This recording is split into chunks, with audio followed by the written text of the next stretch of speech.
अवां सां जेको हशर कयो वियो आहे,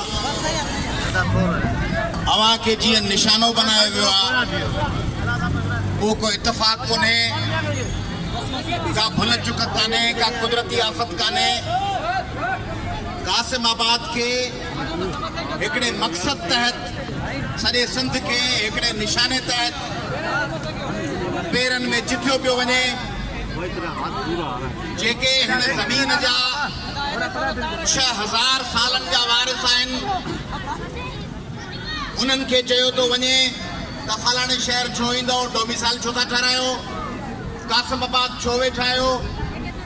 ही दरिया जी ज़मीन आहे। दरिया कंहिंजो आहे? दरिया बि असांजो आहे। दरिया बि सिंधियुनि जो आहे, मिट्टी बि असांजी आहे, गिजूं बि असांजो आहिनि, पहाड़ा बि असांजा आहिनि, ही शहर असांजो आहे, ही ज़मीन असांजी आहे।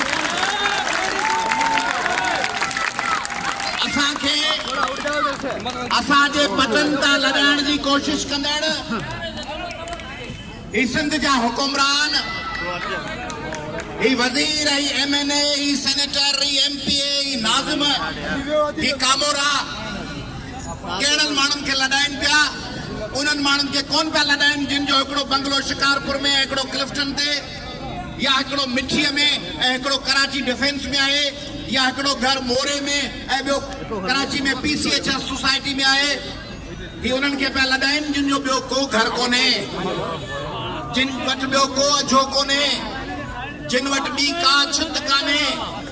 आऊं तव्हां सां जॾहिं पंधु हलां पियो तॾहिं हिन रस्ते ते मूं सॼी वाट इहो सोचियो पियो त अयाज़ लतीफ़ पलीजो या साफ़ी भाउर या जेके ॿिया दोस्त आहिनि उहे वरी जॾहिं वञनि था, हिते उन्हनि वटि का मुतबादिल जाइ आहे, सियासी पार्टियुनि जे अॻुवाणनि वटि बि को रोज़गार, को घर आहे।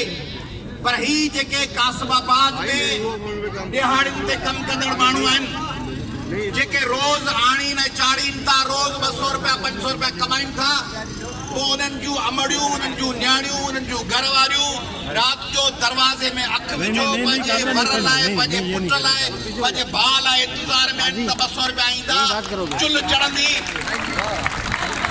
उन्हनि खां जॾहिं तव्हीं पीअण जो पाणी खसियो था, उन्हनि में हेपेटाइटिस ऐं बीमारियूं ऐं कैंसर ऐं एड्स पकड़जनि थियूं। उन्हनि वटि कूड़नि सुयुनि मां बीमारियूं पकड़जनि थियूं। पोइ वरी जॾहिं मींहं वसनि था त उन्हनि जे घरनि में चेल जहिड़ो पाणी बीठो आहे, उहे खटुनि ते पंहिंजा देगड़ा ऐं थांव रखियो वेठा आहिनि। ऐं वरी जॾहिं मींहं जी मुसीबत मां आजो थियनि था तॾहिं उन्हनि जे मथां नोटिस थो अचे